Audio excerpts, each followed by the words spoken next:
Hello everybody, this is CS Vaibhav Chitlangia and आप सबके लिए आज का सेशन बहुत ही इंटरेस्टिंग होने वाला है बिकॉज हम सबके साथ एक बहुत स्पेशल गेस्ट है आज जो आप सबके लिए जो आप सब ड्रीम करते हो ना उसको अचीव करके बैठी है। So presenting to you all CS Isha Ghate, all India rank 5 in June 2024 attempt of CS professional. So Isha, how are you? Very good. बहुत अच्छा लग रहा है सर, आपके सामने एक साल बाद बैठ रही होगी क्लास। हाँ, एक्चुअली एक साल पहले हम लोग लास्ट मिले थे जब लोग जा रहे थे एंड एक साल बाद अपने मिल रहे हैं। तो Isha, cutting to the chase, एकदम फटाक से बता दो कैसा रहा एक्सपीरियंस। मतलब अभी रैंक आए हुए हो गया है 5 दिन अपने को, you have fight, I am sure you have spoken to a lot of people, तो हाउ वाज योर एक्सपीरियंस?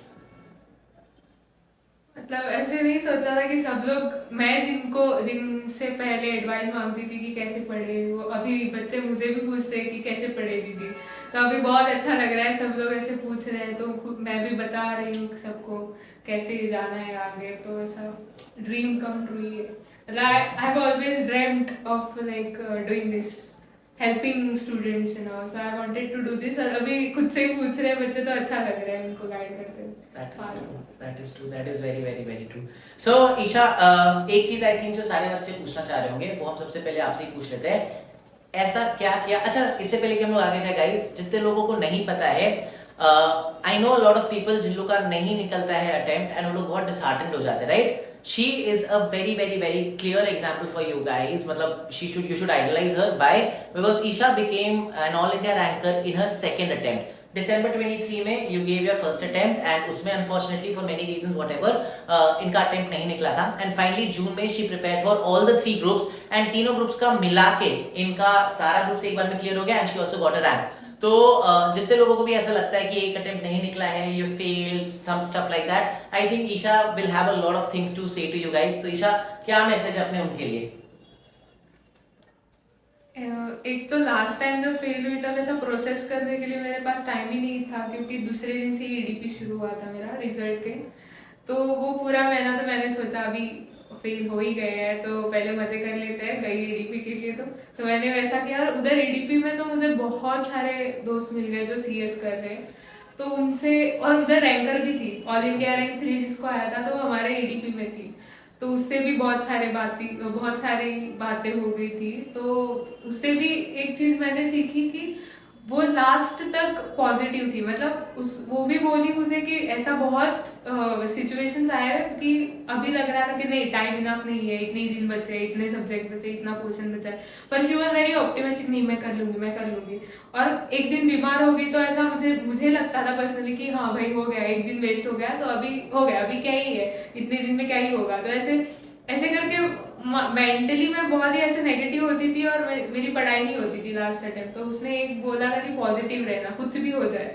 मतलब मैंने पहली ईडीपी के लिए कर दिया था एनरोल, ऐसा सोच के कि 1-2 ग्रुप निकल जाएंगे। तो फिर अभी पैसे वैसे सब भरे हैं, रिफंड आएगा नहीं आएगा पता नहीं था। तो फिर 1 महीना वेस्ट हो गया। तो मैं तो बहुत डिसहार्टन हो गई थी कि अभी 2 महीने में क्या ही कर लेंगे 3 ग्रुप का ऐसा। तो फिर पर नहीं, मैंने वो बात उसकी मान ली कि नहीं, 2 महीने तो 2 महीने, 15 दिन होते तो भी मैं 3 ही ग्रुप देती है सब। तो मैंने वो सीख लिया कि be positive at any cost. मतलब कुछ भी सिचुएशन आए पॉजिटिवली अप्रोच करना है किसी भी चीज को।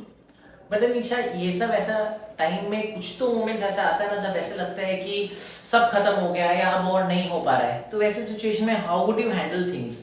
मतलब जैसे 2 महीने में 9 सब्जेक्ट्स प्रिपेयर करना उतना इजी नहीं होता है, राइट? इतने सारे सब्जेक्ट्स पढ़ना। तो वैसा सिचुएशन जब ऐसे लगता था गिव अप कर दे, तो how would you handle things? एक तो खुद पे थोड़ा कॉन्फिडेंस रखना चाहिए, ऐसा मुझे लगता है, क्योंकि मैंने लास्ट टाइम बहुत मेहनत की थी तो मुझे रिग्रेट नहीं था कि मैं फेल हो गई। तो मैं ऐसे उदास नहीं थी फेल हो गई, पर ऐसा था कि यार फेल हो गई, ऐसा इतना ही था मेरा। तो क्योंकि मैंने मेहनत की थी, एक था कि तो ऐसा हुआ कि रिग्रेट तो नहीं था, कॉन्फिडेंस था खुद पे, मार्क्स देख लिए और आजू बाजू में बहुत सारे दोस्त थे, उन्होंने भी एनालाइज कर दिया कि इतना ये तेरा इसमें इतना आया है, तो मतलब कुछ तो इस पेपर में गड़बड़ हुआ कि तूने बाकी सारे पेपर भी गंदे लिख लिए। तो मेरा टेक्स्ट में वैसा हो गया कि मैंने अच्छा नहीं परफॉर्म किया। तो मैं पहले से ही ऐसा था कि कुछ मतलब 9 पेपर क्लियर करने हैं एक साथ, ऐसा ही मन में था मेरा, क्योंकि अकेडमी में टीचर्स सारे बोलते थे कि एक साथ हो जाएगा ऐसा। तो वो पहले से था मेरा। तो वो एक टैक्स का पेपर गया, इसलिए मैंने सारे पेपर मेरे बिगाड़ दिए। मतलब वो नेगेटिव इसमें, हाँ अभी तो हो गया, ऐसे ही लिख के आते हैं पेपर, इस अप्रोच से मैंने पेपर लिख लिए, तो इसलिए आई कुडंट क्लियर। वो मुझे क्लियरली पता था कि, इसलिए मुझे रिग्रेट नहीं था कि मैंने पढ़ाई नहीं की और इसलिए फेल हो गई। तो वो कॉन्फिडेंस था मुझे। और फिर बहुत लोगों ने ऐसा मोटिवेट भी किया, तू कर सकती है, स्पेशली मेरी माँ। मतलब मैं 2 ही ग्रुप देने वाली थी, इन्फ्लुएंस होके कि बाकी सारे दोस्त मेरे 2 ही दे रहे थे इस अटेम्प्ट में। मैं और एक दोस्त है जो तीनों ग्रुप दे रहे थे। पर मैं सोची सब लोग तो इतने होशियार है और 2 ग्रुप का डिसाइड किया है, तो कुछ तो सोच समझ के किया है। तो ईशा तीनों दे के एक भी ना क्लियर करे तो ऐसा नहीं होना चाहिए। तो पर मेरी माँ बोली कि रिजल्ट के दूसरे दिन, मतलब रिजल्ट जब आया उसके दूसरे मोमेंट तूने बोला कि नेक्स्ट टाइम तीनों ग्रुप देने वाली हूँ फिर से, ये तो क्या मैं इजीली निकालूंगी, ऐसा तुमने बोला था। एक ही पेपर में थोड़ा गंदा आया था। तो वो एक था कि माँ का सुनो भाई, माँ ने बोला तीनों दे दो, इसलिए मैंने फिर आफ्टर इवन मई तक मुझे लगता था कि 2 ही दे दूं। फिर माँ ने ऐसा बोलने के बाद सोचा कि अभी कुछ सोचना नहीं है, तीनों के लिए प्रिपेयर कर। Okay, nice. मतलब basically what you are saying is, जब अपने ऐसे कुछ कंपटीशन या प्रोफेशनल एग्जाम की तैयारी करते हैं तो you need to have that support system, right? जो आपके लिए शायद आपकी मम्मी थी। हाँ, बहुत बहुत जरूरी है। और दूसरा खुद पे भी कॉन्फिडेंस, और खुद के एफर्ट्स पे कॉन्फिडेंस होना चाहिए कि मैंने किया है तो वो निकल जाएगा, और मेरे से हो रहा है। मतलब वो दिखता है एफर्ट्स, मतलब मार्क्स आते हैं, 1-2 मार्क्स से रह गए तो वो थोड़ा लक भी होता है।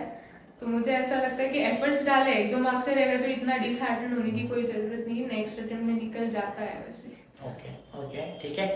एंड उसके बाद फिर ये बता दो ईशा एक बार जल्दी से कि तैयारी अपनी स्टार्टिंग से कैसी की थी? मतलब चलो ऐसा भी आपने जब रैंक वाला अटेम्प्ट में पढ़ा था तब तो 2 महीने के लिए पढ़ा था, बट ऐसा नहीं है कि केवल यही 2 महीने की वजह से रैंक आया। आपकी जो तैयारी स्टार्टिंग से रही होगी, ऑब्वियसली कहीं ना कहीं आपको हेल्प किया होगा।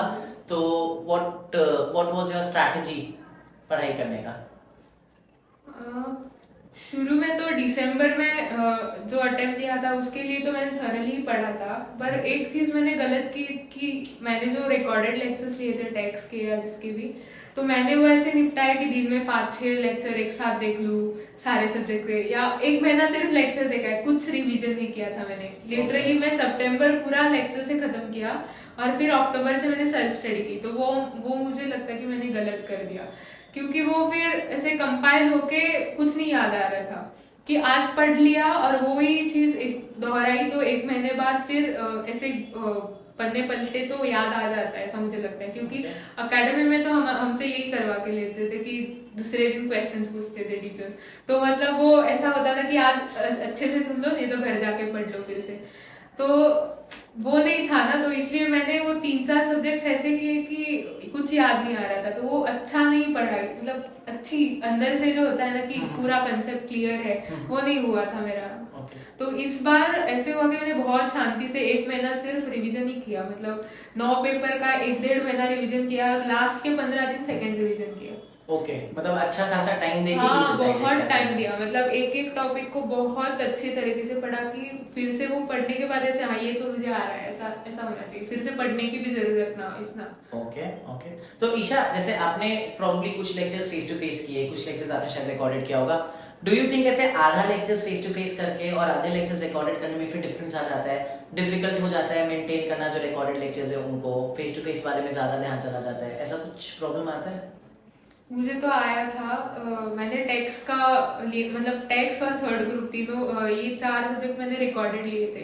तो मेरा जो फेस टू फेस था वो अच्छे से हो गया था, अगस्त तक कंप्लीट हो गया था। मतलब आप लोग ही कर देते हो सारा कंप्लीट, इसलिए। पर खुद से जो करना था तो मैं नॉर्मल बच्चों के जैसे वैसे ही आलसी हूँ बहुत, तो मैंने वो कल करेंगे ऐसा मजे करने में कुछ नहीं किया इधर ऐसा। और बाद में बहुत वो 4 सब्जेक्ट मैंने 1 महीने में पूरा कंप्लीट किया है, जो मैंने नहीं किया। मतलब थर्ड ग्रुप और टैक्स ये मैंने पूरा सितंबर में कंप्लीट किया, 30 दिन में 4 subject complete lecture. Which you think should not have been done? हां, बहुत गलत था वो। ओके, ठीक है। ओके, इसके अलावा ईशा, आप मतलब एक बात बताओ ना, तो फिर टाइम पे सिलेबस कंप्लीट होना ये सब इम्पोर्टेंट है? मतलब ऐसे कि एक स्पेसिफाइड टाइम तक अपने सिलेबस कंप्लीट कर ले, उसके बाद अपने सेल्फ स्टडी स्टार्ट करे, how much do you think that matters? मतलब मेरे हिसाब से देखा जाए तो ऐसा पूरा करने की भी जरूरत, मतलब ऐसा कुछ नहीं होता है, डिपेंड्स। अभी हमारा कैसा था, अगस्त तक खत्म हो गया था, तो सेल्फ स्टडी के लिए अच्छे खासे 3 महीने थे हमारे पास। पर नहीं भी होता तो इधर मतलब जो सिस्टम से सिखाया जाता है उससे इवन हमारा अक्टूबर तक सिलेबस चलता तो भी मुझे लगता है कोई प्रॉब्लम नहीं होता था, क्योंकि दिन में लेक्चर्स होते हैं और फिर शाम को आप लोग बोलते हैं कि पढ़ो वही, फिर टेस्ट्स भी होते हैं अपने, तो वो सिंसियरली देना होता है एक तो दे दिया तो वो ठीक है, मतलब अक्टूबर तक भी लेक्चर्स जाते तो कोई प्रॉब्लम नहीं था, क्योंकि वो कैसे होता है कि लेक्चर्स होने के बाद जो पढ़ते हैं ना उसका बहुत इंपॉर्टेंस है। वो मुझे सेकेंड अटेम्प्ट में समझ आया, जो मैंने दिसंबर में गलती की कि मैं लेक्चर के बाद इधर से जाने के बाद मैं मजे करती थी। अच्छा। तो मैं पढ़ती नहीं थी, तो वो मुझे गलती लगी। जाके 1-2 घंटे खुद के लिए रखना चाहिए ताकि मैं सेल्फ स्टडी कर लूं। ओके, ठीक है। So basically self study important है during the lectures also and after the lectures also. हाँ, ड्यूरिंग द लेक्चर्स ज्यादा इंपॉर्टेंट है। वो तभी के तभी फ्रेश होता है, तब घर जाके पढ़ लो ना तो डाउट भी मतलब पूछ सकते हो ना तभी के तभी। वो एक पहले पूरा पढ़ के फिर बाद में सेल्फ स्टडी करते वक्त मतलब इतने अप्रोचेबल नहीं होते ना टीचर, बहुत बिजी होते, तो कहाँ से कॉल करके छोटे छोटे डाउट पूछेंगे। पर मेरे हम क्लास के दौरान वही डाउट पूछे तो आप कुछ भी मतलब कुछ भी पूछा तो आप बोल देते हो ना, ऐसा नहीं होता है कि बहुत अच्छा ही डाउट पूछना है, तो कुछ भी छोटी छोटी चीजें भी सब बोल देते हैं तो क्लियर हो जाती है। तो ये छोटी छोटे डाउट्स रिजॉल्व करना इंपॉर्टेंट होता है एक स्टूडेंट पॉइंट ऑफ व्यू से। जैसे कुछ बच्चे होते हैं ना जिनको लगता है डाउट आया, ये डाउट तो बहुत सिली है, छोड़ दो, जाने दो, नहीं समझे तो भी चलता है। Do you think that is the right approach? Actually मेरा प्रॉब्लम है कि मैं फोकस नहीं कर पाती थी, कि मेरे मन में ऐसे जोक्स किसी मतलब ये ऐसे मजा बहुत सूझता था, गाना मजा मतलब कोई बोल ऐसा, तो मैं बहुत डिस्ट्रैक्ट होती थी। और मैं पीछे बैठी तो और ही मतलब फर्स्ट बेंच पे हूँ तो ठीक है, मतलब मैं थोड़ा कॉन्सेंट्रेट कर पाती हूँ ऐसा, तो मैं पीछे बैठी तो और ही मतलब कोई और मोमेंट कर रहा है तो उस पर मुझे जोक सूझ रहा है, कुछ भी ऐसा ऐसा होता था। तो मेरे ज्यादातर डाउट आपको पता ही होगा कि मैं ऐसे पूछती थी कि मैं ट्रैक पे नहीं हूँ, मैं कहाँ पहुंची हूँ मन ही मन पता नहीं, और आप कहाँ पहुंचे हो मुझे पता नहीं। तो फिर मैं आपको ऐसे डाउट पूछती थी कि वो आप भी गुस्सा हो जाओ मेरे ऊपर, क्योंकि मैं डिस्ट्रैक्ट होकर पूछती थी। वो मुझे बाद में रियलाइज हुआ, पर पूछ लो भाई तब थोड़ा डांट खा लो, ऐसा मुझे लगता है, क्योंकि मेरी वो आदत थी ना, मैं एकदम से डिस्ट्रैक्ट हो जाती थी। मैं डाउट पूछा तो हाँ ये चल रहा था और आपने उसका आंसर दे दिया है ना, मैंने अच्छे से नहीं सुना इसलिए मुझे वो डाउट आ गया, ऐसा मुझे फिर रियलाइज होता था। पर ठीक है, रियलाइज होना चाहिए, आंसर अपने को नॉलेज मिलना चाहिए। हाँ, तो थोड़ा डांट खा लो ऐसा चलता है ऐसा। सही बात है। ओके, अच्छा ईशा, एक और क्वेश्चन जो ना आजकल के बच्चों को बहुत ज्यादा आता है, तो ये एक नया ट्रेंड चला आ रहा है जहाँ पे ट्रेंड नया नहीं, एक्चुअली बहुत पहले से एग्जाम आ रहा है तो लोग अपने आप को एक कमरे में बंद कर लेते हैं, घर में बंद कर लेते हैं, किसी से बात नहीं करेंगे, ना किसी टीचर से ना किसी फ्रेंड से, बस दिन भर बुक्स में लगे रहेंगे, no phone nothing. Do you think did you do anything like that, या किसी बच्चे को करना चाहिए या एक बैलेंस मेंटेन करना चाहिए, क्या अप्रोच होना चाहिए आपके हिसाब से? मैं फिर से वही मतलब दिसंबर अटेम्प्ट एंड जून अटेम्प्ट को कंपेयर करूँ तो मैंने दिसंबर में वही किया था कि खुद को ऐसे बंद कर लो रूम में, ऐसा ही अप्रोच था मेरा। मैं ज्यादा मतलब ऐसा नहीं होता था पढ़ने, फिर भी मैं रूम में ही बैठे रहती थी, ऐसा होता था। मतलब पढ़ती नहीं थी पर रूम में बैठी रहती थी, तो बाहर भी जाके वॉक करके आई या किधर घूम के आई, ऐसा नहीं होता था मेरे से, क्योंकि मुझे लगता था कि जाने के बाद वो एक्साइटमेंट रहती है ना कि आने के बाद हाँ ये क्या वो क्या, उससे मैं ऐसा लगता है। पर इस बार तो मैंने इतना चिल पढ़ा है, मतलब बहुत ही। मैं हर रोज जॉगिंग के लिए जाती थी, सुबह 1 घंटा, शाम को 1 घंटा मेरा प्रैक्टिस म्यूजिक का करती थी। और मतलब मैंने लास्ट टाइम मैं ऐसा था मेरा स्केड्यूल कि मैं 3 बजे सो के 10 बजे उठती थी या 9 बजे, ऐसा रात को 3 बजे। पर इस बार मैं ऐसे मस्त 11 बजे सोती थी, 8 बजे उठती थी, और उसके बाद 3-4 घंटे सुबह पढ़ा, 3-4 घंटे शाम को, 2 घंटे रात को पढ़ा, सो गई ऐसा। तो मतलब बहुत चिल था ऐसा, मतलब कभी घर पे कोई फंक्शन है तो पूरा दिन कुछ पढ़ाई नहीं किया, ऐसा भी हुआ है। और वो भी एग्जाम के 10 दिन पहले। और मैं MHCET के लिए फॉर्म भी भरा था, तो मैं उसकी भी तैयारी कर रही थी, तो बीच बीच में मैं वो भी लॉजिकल रीजनिंग के कुछ वीडियोस देख लो। मतलब मैं बहुत ही चिल थी, ऐसा शांति से पढ़ाई की थी मैंने, एकदम धैर्य रख के शांति से अपनी पढ़ाई की। और क्योंकि वो कॉन्फिडेंस था ऐसा कि लास्ट टाइम मैंने बहुत पढ़ाई की है, तो मेरा है अंदर, मतलब कॉन्सेप्ट्स क्लियर है, सब है, थोड़ा और मेहनत करनी है राइटिंग पे ये वो, तो वो मैंने ज्यादा ध्यान दिया इस बार। और मैं शांति से पढ़ी, मतलब इतना कुछ स्ट्रेस लेने वाली चीज नहीं थी। ओके, और राइटिंग प्रैक्टिस कैसे की आपने? मतलब ये आपने बोला राइटिंग में ध्यान दिया, तो राइटिंग प्रैक्टिस इंपॉर्टेंट होता है बहुत। मतलब आप पहले दिन से एक ही बात बोल रहे हो और मैंने बिल्कुल मतलब वो सुनी नहीं थी कि 100 मार्क्स का अटेम्प्ट करो। और मुझे लगता था क्या ही होगा, 100 मार्क्स का इजीली अटेम्प्ट हो ही जाएगा अपने से, ऐसा लगता था क्योंकि लिख के कभी देखा नहीं था पूरा पेपर। तो फिर पता चला दिसंबर अटेम्प्ट पहले दिया था मैंने, मतलब ऐसे मॉक टेस्ट होते हैं ना वैसे खुद से ही लिखा था, पर वो घर पे लिखना अलग होता है कि वो पता नहीं वो अलग था कुछ। तो उसमें मेरा थोड़ा सा भी रह गया था ना, मैं ऐसा सोचती घर पे थी ना इसलिए 10-15 मार्क का रह गया, एग्जाम में वो प्रेशर के अंदर 15 मार्क कवर कर दूंगी ऐसा भी लगा था मुझे। तो पर ऐसा हुआ नहीं, दिसंबर में मेरे सारे पेपर्स ऐसे 70-80% ही कंप्लीट होते थे, इसलिए मतलब ऐसे 52-53 इतने ही मार्क्स आ गए थे, तो वो अच्छे से कंप्लीट नहीं मतलब एग्रीगेट नहीं हुआ था मेरा। पर फिर इस बार मैंने ऐसा नहीं किया कि मैंने पूरा पेपर लिख के दिखाया, क्योंकि वो समझ आ गया कि नहीं हो रहा है मेरे से वो। तो मैं हर दिन टाइम लगा के क्वेश्चंस लिखती थी, मतलब ड्राफ्ट जैसे सर ने बोला था कि 15 मिनट में होना चाहिए या 10 मिनट में, तो वो हिसाब से मैं हर रोज ड्राफ्ट लिखती थी। मतलब हर रोज नहीं हो पाया मेरे से फिर भी, पर लिखा है मैंने। हाँ, मतलब 30-40 ड्राफ्ट तो लिख लिए मैंने आफ्टर फेलियर। फिर इवन क्वेश्चंस लिखती थी, और मुस्कान मैम के तो इतने यूट्यूब पे लेक्चर्स आते थे वो राइटिंग प्रैक्टिस के वगैरह, वो मतलब ऐसा होता है ना, वो बोरिंग काम ही है ना खुद से लिख लेना, तो वो मैं उनका लेक्चर लगा के लिख लेती थी। मतलब ऐसा वो क्वेश्चंस वो उन्होंने बुक भी दिया था और वो खुद भी सॉल्व करती थी, तो उनका लेक्चर लगा के मैं खुद सॉल्व करती थी वो क्वेश्चन सुन के ऐसा।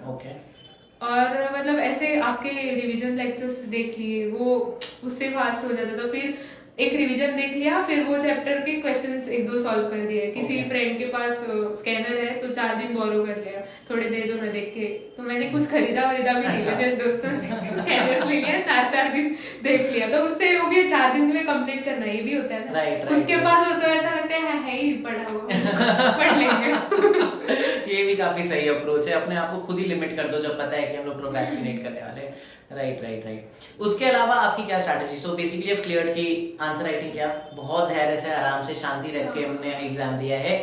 कभी जो फेलियर्स का एक डर लगता था, ऐसा लगता था कि सेटबैक आ रहा है, तो उस समय यू वुड बी पॉजिटिव कि अपने को अच्छे से करना है एंड मैं तो पूरी कैसे मतलब सिचुएशन के लिए तैयार बैठती थी। मतलब माँ भी मेरी पूछती थी कि अभी रिजल्ट कब आएगा, 2 महीने हो गए सब, मैंने डेट भी नहीं बताई थी, इस दिन रिजल्ट आता है। उनको पता नहीं कि हर साल इसी दिन आता है रिजल्ट। तो वो पूछी, मैंने बोला अभी रिजल्ट का नाम मत ले लो, मूड ऑफ हो जाएगा ऐसा। पर खुद ही खुद मन में मैंने मतलब पॉजिटिव रिजल्ट के लिए तैयारी नहीं करनी पड़ती है। वो मतलब पॉजिटिव हुआ तो मतलब मजे कर ही लेंगे, पर नेगेटिव हुआ तो खुद को संभालना ज्यादा इंपॉर्टेंट है ना। ईशा, ये बात तो बहुत ही अच्छा बोला आपने कि मतलब कभी भी तैयारी करो तो केवल इसको सोच के मत करो कि मैं पास हो जाऊंगा तो क्या करना है। थोड़ा सा कहीं ना कहीं अपने, बिकॉज हम लोग प्रोफेशनल एग्जाम दे रहे हैं, कहीं ना कहीं मन में ये चीज होना ही चाहिए कि व्हाट इफ अगर फेल कर गए, so you should always have a plan B.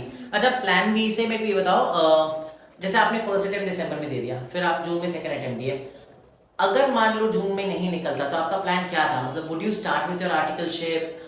जैसे अभी आप आर्टिकलशिप कर रहे हो तो आपने किस हिसाब से अपना पूरा आर्टिकलशिप प्लान किया था? एक तो लगा था एक हाथ बुक तो निकल जाएगा, ऐसा लगा था मुझे। तो फिर मेरा ऐसा था कि अभी टाइम वेस्ट नहीं करना है, 2 महीने मजे करके। नॉर्मली मेरा यही होता है कि एग्जाम दे दो, 2 महीने मजे कर लो, फिर रिजल्ट का वेट कर लो, यही होता है मोस्टली। तो मैंने इस बार ऐसे नहीं किया कि एग्जाम खत्म होने के बाद 2-3 दिन में सीवी बनाया और आर्टिकलशिप के लिए अप्लाई कर दिया। फिर सारे काम निपटा के मैं मुंबई चली गई आर्टिकलशिप के लिए, जुलाई 1 से ज्वाइन कर दिया। तो पता था कुछ नेगेटिव आया तो भी मतलब अभी इतना पढ़ा है तो स्क्रैच से शुरू नहीं करना है ना, तो हर रोज 1-2 घंटे पढ़ भी लिया तो भी बहुत हो जाएगा, ऐसा मुझे लगा। तो उस हिसाब से मैंने मेंटली प्रिपेयर होके ये किया। और अभी आर्टिकलशिप के दौरान 2 महीने मैंने मजे भी कर लिए थोड़े, ताकि आगे पढ़ना होगा, फिर फेल हो गई तो मैंने ऐसा प्लान था। अभी वो भी सोचा था कि आर्टिकलशिप के साथ कैसे पढ़ूंगी, घर जाके कैसे टाइम वेस्ट नहीं करना है ज्यादा इधर उधर घूमने में, ये वो ऐसा ही था मेरा प्लान पूरा भी। बट ऐसे जैसे कुछ बच्चे होते हैं ना ईशा, आजकल जो आके बोलते हैं कि एग्जीक्यूटिव क्लियर किए हैं, हमें डायरेक्टली अब आर्टिकलशिप में जाना है और साथ साथ में हम लोग एक ग्रुप करके प्रिपेयर करके प्रोफेशनल देंगे। डू यू थिंक वो कंड्यूसिव है, या डू यू थिंक कि मतलब बच्चों को एक आध मौका तो खुद को पहले देना चाहिए रैंक का ट्राई करने के लिए, सारे ग्रुप्स देने के लिए, एंड देन अगर नहीं निकले तो आप आर्टिकलशिप ज्वाइन कर सकते हो? ऐसा कुछ ओपिनियन ऑन दिस? मुझे लगता है सबकी क्रेज होती है। मुझे तो पहले से था कि एग्जीक्यूटिव में भी मैं पढ़ी हूँ तो पूरा मैंने रिकॉर्डेड लिया था, पर फिर भी मतलब ऐसे मोटिवेट करने के लिए टीचर्स नहीं थे, पर फिर भी मैं ऐसा रैंक का AIR 1 ऐसे लगा के पढ़ती थी। और मुझे पता था कि मेरे पास 1-2 ही महीने थे और मुझे 4 सब्जेक्ट पूरा स्क्रैच से सीखना था, पर फिर भी वो मन में ऐसा AIR 1 लिख के मैं पढ़ती थी, ताकि वो AIR का एम रखा है तो एटलीस्ट पास हो जाएंगे ऐसा। तो एकेडमी में भी वही, इधर हमें हर रोज वही बातें बोली जाती थी कि एम बड़ा रखो तो पास तो हो ही जाओगे ऐसा। और एग्रीगेट का भी आप लोग बोलते थे कि 9 सब्जेक्ट एक साथ दिए तो बहुत बार हो जाता है ना, एक में से बहुत ज्यादा आ गए तो मतलब डिपेंड्स, मतलब आपको थोड़ी शांति से पढ़ना है तो 3-3-3 करके दे दो थोड़ा। मतलब मेरा ऐसा है कि मैं थोड़े प्रेशर के अंडर ज्यादा अच्छे से काम कर लेती हूँ। मैं ऐसा थोड़ा ढीला रखा, मुझे 3 ही सब्जेक्ट पढ़ने हैं तो मैं कुछ नहीं करूंगी ऐसा है। तो 4-5 चीजें साथ में है तो मैं थोड़ा ध्यान रखती हूँ ऐसे। तो मेरा वो बिहेवियर वैसा है, तो मुझे पता है कि मैं 9 सब्जेक्ट हैंडल कर लूंगी और अच्छे से करूंगी, और 2 ही मॉड्यूल दूंगी तो मैं अच्छे से नहीं करूंगी। अच्छा। क्योंकि वो 6 ही सब्जेक्ट है या 2 ओपन बुक है, तो मेरा ऐसा थोड़ा रिलैक्स हो जाएगा मैं। तो आपको खुद को देखना है कि आप कैसे हो, बिहेवियर पहले से कैसे रहा है आपका 10th में 12th में।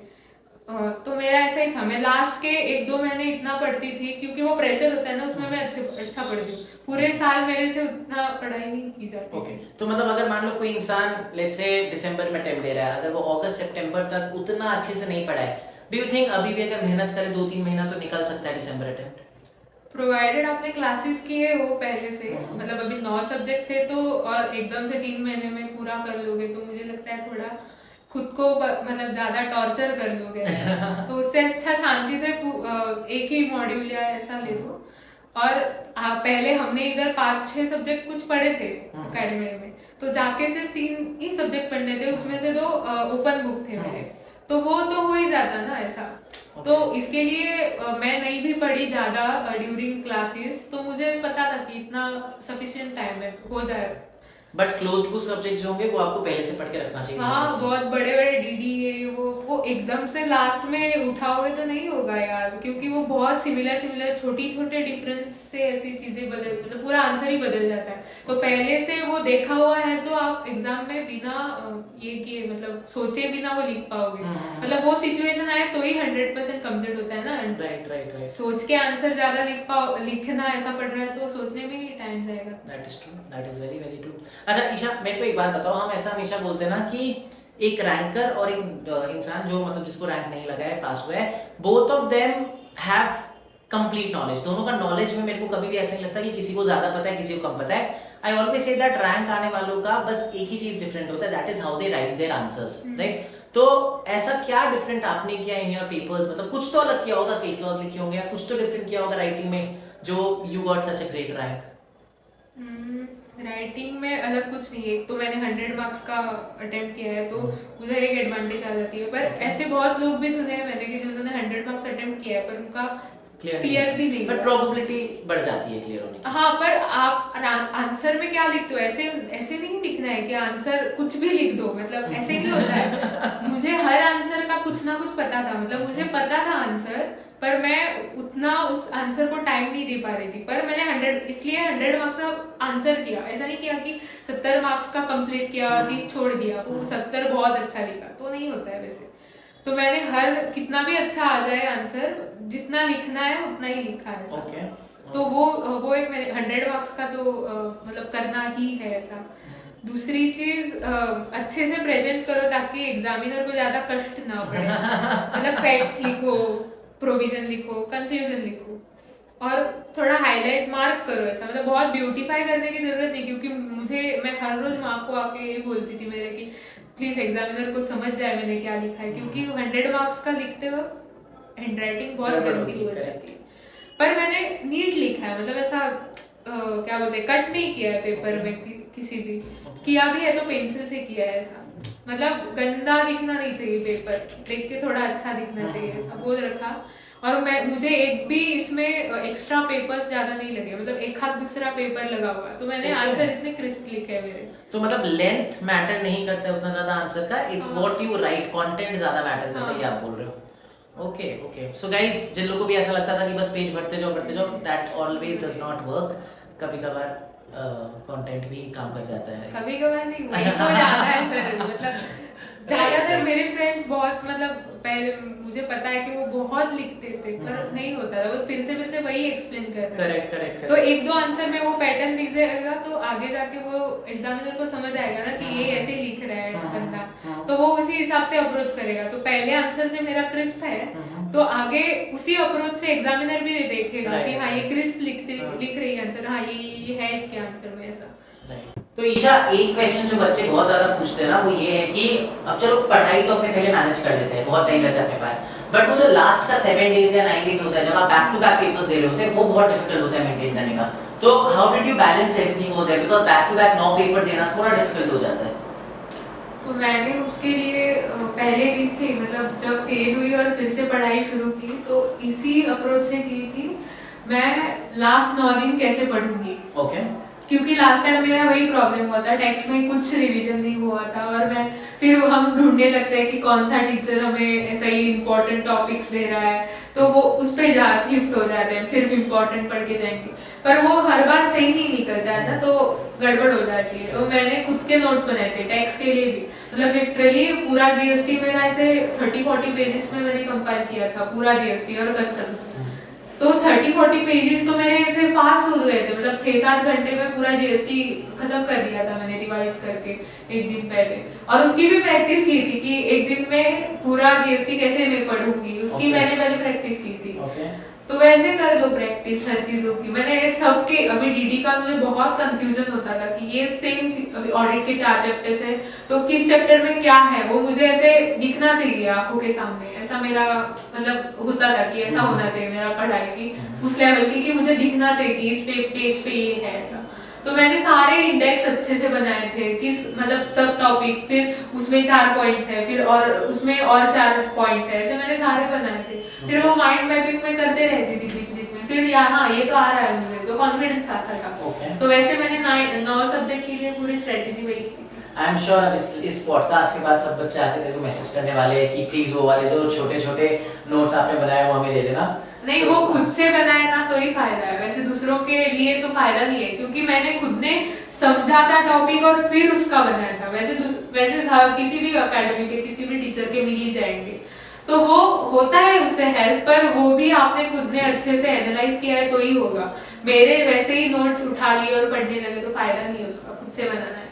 Okay very nice Isha. तो आई थिंक जो बच्चों के जो मेन क्वेश्चंस होते हैं ना वो तो यू हैव आंसर्ड ब्यूटीफुली। कुछ फाइनल टिप्स, लास्ट टिप्स जो आप बच्चों को देना चाहोगे with respect to how to pass या with respect to how to get a rank? तो रैंक तो वो भगवान के इससे होता है, मतलब थोड़ा लक, सबके आशीर्वाद, खुद की मेहनत, वो सब उस पे होता है। तो रैंक के लिए एम्स रखो पर मतलब पास तो होना ये सबसे प्राइमरी है ना अपना, और अच्छे मार्क्स से होना है तो उसके लिए यही पॉजिटिव रहो। मतलब ऐसे नेगेटिव अप्रोच से पढ़ाई की ना तो वो रिफ्लेक्ट हो जाती है पेपर में। मतलब आप वो चीज ऐसे चाह रहे हो अच्छा फ्यूचर के लिए ना तो उसको नेगेटिवली क्या है एग्जाम में क्या पढ़ाई ऐसे मत अप्रोच करो, उसको मजे करो।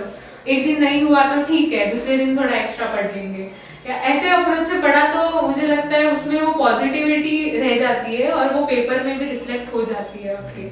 फिर वो वही 9 दिनों में भी रिफ्लेक्ट हो जाएगी जब पेपर लिखोगे तो positivity is very very very important. दूसरी चीज कन्वीनियंस देखो खुद का कि मेरा सेंटर बहुत दूर था तो मेरी माँ हर रोज मेरे साथ आती थी, मतलब ड्राइव करके 30 किलोमीटर लेके जाती थी फिर 30 किलोमीटर लेके आती थी, 3 घंटे उधर एग्जाम सेंटर में रुकती थी। तो मैंने माँ को बोला था कि 10 दिन छुट्टी ले लो और मेरे साथ आ जाओ। तो ऐसे थोड़े पेरेंट्स को कभी कष्ट देना पड़े तो देना चाहिए क्योंकि वो लाइफ टाइम की इन्वेस्टमेंट है खुद के।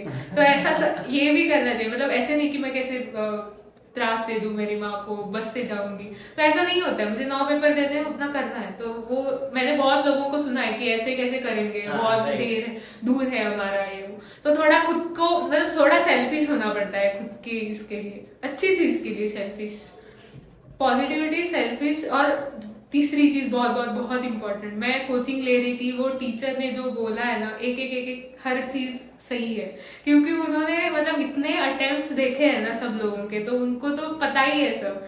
तो हम खुद का दिमाग क्यों लगाए फिजूल का, उनकी बातें सुन लेना। तो मैंने पहले अटेम्प्ट में वो नहीं किया था तो नहीं सुना था कुछ अच्छे से। तो अभी वो सब सुन लिया मैंने, 100 मार्क्स का पेपर अटेम्प्ट कर लिया उनका सुन के, तो मुझे लगता है उसी का फल है ये रैंक। स्पेशली वैभव सर, मुस्कान मैम, ये दो लोग तो मतलब हर दिन हमें मतलब ऐसे मोटिवेट करते थे ना कि मतलब मुस्कान मैम तो हर दिन बोलती थी कि हमारे क्लास में बहुत रैंकर्स है, अच्छे से पढ़ाई की। तो वो एक था कि मैम का मतलब इतना मैम भरोसा रख रही है हमारे ऊपर, तो खुद पे तो रखना ही है ना खुद ने, तो ये भी था एक। Very nice, very nice, very nice. Thank you so much, Isha, for sharing your insights with our kids. And guys, I'm sure आपको ये जो podcast था, ये जो हमारे discussion में ईशा के साथ, वो बहुत बहुत बहुत help करेगा। बाकी अगर आपको और कुछ जानना है तो stay tuned. Isha, I am sure will be more than happy to come again and talk to you guys. But अभी के लिए हम लोग इस सेशन को यहीं पे करते हैं conclude. And आप सबसे मिलेंगे हम लोग बहुत जल्दी ऐसी और नए नए podcast interviews के साथ। Thank you so much, guys. Bye bye. Thank you so much मुझे बुलाने के Thank लिए। you, आज thank you, सही में Isha, लग for रहा है कि being रैंक आ गया। Thank you so much.